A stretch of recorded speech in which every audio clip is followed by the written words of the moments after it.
Hello everyone, welcome to सृजन classes. तो आज यहाँ पे हम लोग करंट अफेयर की श्रृंखला में टॉप मोस्ट अगस्त के करंट अफेयर को देखेंगे, जो भी आपके अपकमिंग एग्जाम है उन सबके लिए ये बहुत इंपॉर्टेंट है।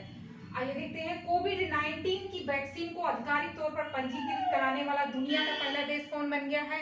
रसिया ऐसा करने वाला पहला देश बन गया है जो आधिकारिक रूप से पंजीकृत कराया है कोविड-19 की वैक्सीन को। रूस, उस वैक्सीन का नाम क्या है? तो उसका नाम जानना भी जरूरी है। स्पुतनिक 5 के नाम से ये वैक्सीन को पंजीकृत कराने वाला दुनिया का पहला देश बन गया है। नेक्स्ट है, ट्रैफिक सिग्नल पर फीमेल आइकन का उपयोग करने वाला भारत का पहला शहर कौन बन गया? इसमें जितने भी हैं मोस्टली पहली बार ही मतलब इस तरह से सारे क्वेश्चन है कि जो पहली बार कोई चीज हुई है, तो इसलिए भी इंपॉर्टेंट हो जाता है, क्योंकि आप तो जानते हैं जो चीजें पहली बार होती है वो कितनी इंपॉर्टेंट होती हैं। तो ट्रैफिक सिग्नल पर फीमेल आइकन का उपयोग करने वाला भारत का पहला शहर कौन बन गया है? तो मुंबई ऐसा करने वाला पहला शहर बन गया है। नेक्स्ट है, भारत की पहली किसान रेल चलाई गई है। किसान रेल है पहली भारत की, तो देवनाली, ये देवनाली है यहाँ पे, देवनाली से दानापुर। अब आपसे ये भी पूछा जा सकता है कि ये मतलब ये स्थान दे करके, प्लेस ना दे करके राज्य पूछ लिया जा सकता है। तो जो देवनाली है, देवनाली आपका कहाँ पे है? ये महाराष्ट्र में है, देवनाली महाराष्ट्र में है। और जो दानापुर है ये कहाँ पे है? ये बिहार में है, दानापुर बिहार। पहली किसान रेल चलाई गई देवनाली से दानापुर। अगर राज्य पूछ जाए तो महाराष्ट्र और बिहार। आगे है, इंडियन प्रीमियर लीग 2020 का संयुक्त अरब अमीरात में ये हो रहा है। आप सभी लोग जानते हैं इस टाइम ये चल रहा है। तो यूएई में ये यूएई के किन शहरों में ये आयोजित हो रहा है, मतलब मेजबानी कौन कौन से सारे यूएई के कर रहे हैं? तो वो कौन कर रहा है? ये आईपीएल का ये भी जान लीजिए कि आईपीएल का 13वां संस्करण है और ये संयुक्त अरब अमीरात के 3 जो कंट्री हैं ये इसकी मेजबानी कर रहे हैं। तो Dubai, शारजहां, Abu Dhabi. Important question. Next है, किस पूर्वोत्तर राज्य में भारत के सबसे लंबे नदी रोपवे, भारत का ये सबसे लंबा, अब तक का सबसे लंबा नदी रोपवे का उद्घाटन किया गया है? तो वो कहाँ पे है? तो वो असम में है, असम। आगे है, अंतरराष्ट्रीय बुकर पुरस्कार जीता है। मोस्ट इंपोर्टेंट, अंतरराष्ट्रीय बुकर पुरस्कार किसने जीता है? ये है मैरीके लुकास रिजनेबेल्ट, इनका नाम है मैरीके लुकास रिजनेबेल्ट। ये कहाँ की रहने वाली है? नीदरलैंड की। कहाँ की रहने वाली है? नीदरलैंड की। आपसे ये भी पूछा जा सकता है। और किसके लिए इनका मतलब, किस बुक के लिए? तो उस बुक का नाम है द डिस्कम्फर्ट ऑफ इवनिंग, यानी कि शाम की बेचैनी नामक ये जो इनकी बुक है उसके लिए मैरीके लुआस रिजनेबेल्ट ने क्या जीता है? अंतरराष्ट्रीय बुकर पुरस्कार जीता है 2020 में। आगे है, इजराइल के साथ राजनयिक संबंध स्थापित करने वाला खाड़ी देश, पहला खाड़ी देश जो इजराइल के साथ अपने संबंध को स्थापित करने वाला पहला कौन सा बन गया खाड़ी देश? संयुक्त अरब अमीरात, यानी कि यूएई।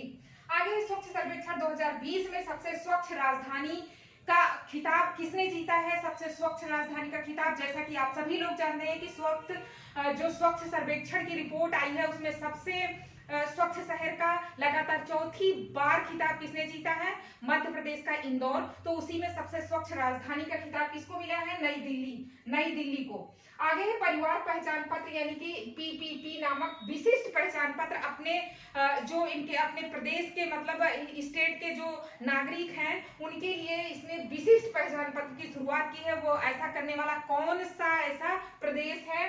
तो वो है हरियाणा। नेक्स्ट है, सरकार द्वारा संचालित पहली अंतरराज्यीय हेलीकॉप्टर सुविधा किस राज्य के द्वारा शुरू की गई है? कौन सा ऐसा राज्य है जो एक राज्य से दूसरे राज्य के लिए हेलीकॉप्टर की सुविधा शुरू किया है? तो वो ऐसा करने वाला उत्तराखंड पहला राज्य बन गया है, इसलिए ये पहली बार हुआ है। तो इम्पोर्टेंट है। और कौन सी कंपनी का हेलीकॉप्टर है जिसने शुरू किया है? तो पवन हंस। आगे है, नई शिक्षा नीति को लागू करने वाला ये देश का पहला राज्य कौन बन गया है? नई शिक्षा जो आई है शिक्षा नीति उसको लागू करने वाला ये पहला राज्य बन गया है हिमाचल प्रदेश, ऐसा करने वाला पहला राज्य है। नेक्स्ट है WHO द्वारा 25 अगस्त 2020 को कौन सा महाद्वीप, कॉन्टिनेंट की बात हो रही है, कौन सा महाद्वीप पोलियो मुक्त घोषित किया गया है? तो अफ्रीका महाद्वीप को पोलियो मुक्त घोषित कर दिया गया है 25 अगस्त, अभी लेटेस्ट ये न्यूज है। आगे है PPP योजना यानी कि public partnership private public partnership, public private public partnership योजना के तहत किन हवाई अड्डों को लीज पर देने की प्रस्ताव को मंजूरी दी गई है गवर्नमेंट ऑफ इंडिया के द्वारा? तो 3 ये जो है एयरपोर्ट है, इनको याद रखना जरूरी है। Jaipur airport, Guwahati airport, Thiruvananthapuram airport, ये तीनों नाम इंपॉर्टेंट है। आगे है मेघालय के नए राज्यपाल कौन बन गए हैं? सत्यपाल मलिक को बना दिया गया है, मेघालय के नए राज्यपाल बन गए हैं। आगे है भारत के नए नियंत्रक महालेखा परीक्षक यानी कि कैग, मोस्ट इंपॉर्टेंट आप इसको करेंगे। भारत के नए कैग नियंत्रक महालेखा परीक्षक गिरीश चंद्र मुर्मू जो कौन थे? जम्मू एंड कश्मीर के पहले उपराज्यपाल। जब वो क्या हुआ, केंद्र शासित प्रदेश बनाया गया तो पहले कौन बने थे? गिरीश चंद्र मुर्मू थे, अब इनको कैग बना दिया गया है। ठीक है, तो ये इंपॉर्टेंट है बहुत। संघ लोक सेवा आयोग के नए अध्यक्ष कौन बनाए गए हैं? तो ये बन गए हैं अब संघ लोक सेवा आयोग के यानी कि यूपीएससी के नए अध्यक्ष कौन बन गए हैं? तो प्रदीप कुमार जोशी संघ लोक सेवा आयोग के नए अध्यक्ष बन गए हैं। आगे है जम्मू एंड कश्मीर के नए उपराज्यपाल कौन बन गए हैं? तो मनोज सिन्हा बन गए हैं। इनका किसका स्थान लिए हैं? गिरीश चंद्र मुर्मू का। अब इन्होंने मनोज सिन्हा ने इनका स्थान ले लिया है क्योंकि अब इनको कैग बना दिया गया है, नियंत्रक महालेखा परीक्षक बना दिया गया है। तो ये रहा इंपॉर्टेंट टॉप क्वेश्चन जो है अगस्त महीने का, आप सबके लिए बहुत इंपॉर्टेंट है। तो अगर वीडियो पसंद आई हो तो इसे दोस्तों के साथ शेयर भी करें और चैनल को सब्सक्राइब करें। मिलते हैं नेक्स्ट वीडियो में। Thank you.